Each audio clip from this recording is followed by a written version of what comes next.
Angel Craig.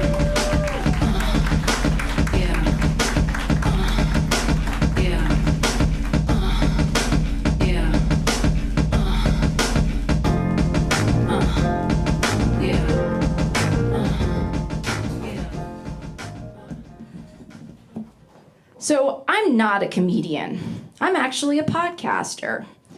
I am one of the co-hosts of the Science Witch podcast, but I am endeavoring into this arena of stand-up comedy in order to find out if I'm funny. Because I think I'm funny, and I have a podcast that I ask people if I make them laugh, and they say yes, but I don't get the real-time interaction. So that's where all y'all come in. So if you don't think I'm funny, I will at least have data for refining on how to be funny. So whether or not you laugh, I'm still winning up here. So I'm going to go through a list of various different topics to elucidate your response, and then we'll see from there, like, where we'll take this stand-up routine in the next 4.5 minutes. So, flowers. No. Stories from my misadventures on the dating scene. Yeah, that one's overdone. Vagina. Oh, whoa, okay. Got some vagina fans in the audience tonight. So, turns out gender is just a construct. Gender doesn't truly exist in any sort of biologically meaningful way. And to this, I submit into evidence the concept of pants as evidence that gender is just a construct. Why is it that pants are the appropriate type of garment for people with large hanging sensitive organs between their legs? Like, I don't happen to have testicles, but I get on good authority that having your nuts like totally wedged up into your, crotch of your pants is not a very comfortable situation. So I take it on good authority that pants maybe not were the best choice for those that are gendered with sex organs that, are hanging down and can get shoved up into pants.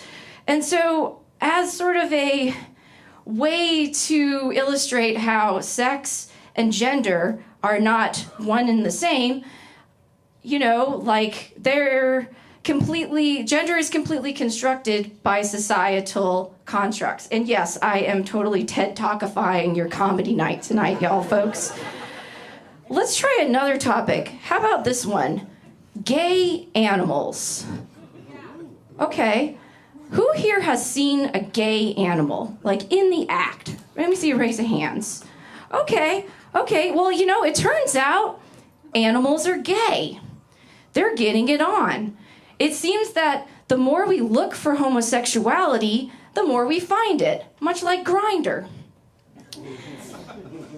And one of the reasons we didn't have a lot of scientific evidence to support the idea of gay animals was because of human bias. It wasn't that the animals weren't getting it on with each other all the time, no matter what.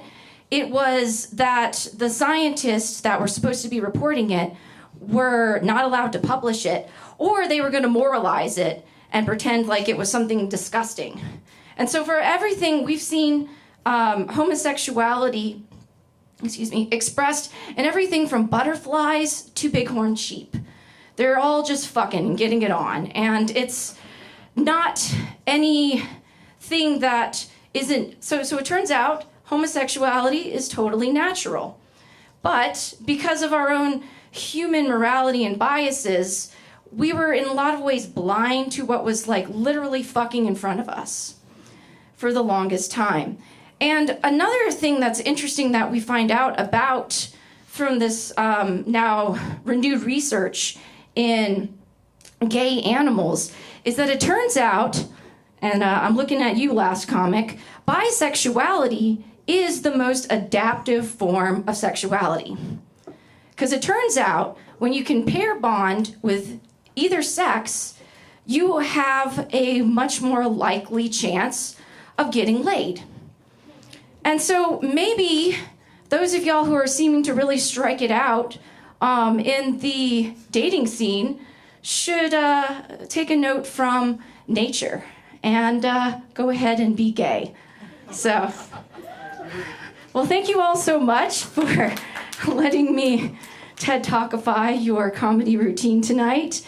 Again, my name is Anjel. I am co-host of the Science Witch podcast, and I hope that even if you didn't think I was that funny, it'll be valuable data, and also that you learned something. So have a good night, y'all. Yeah.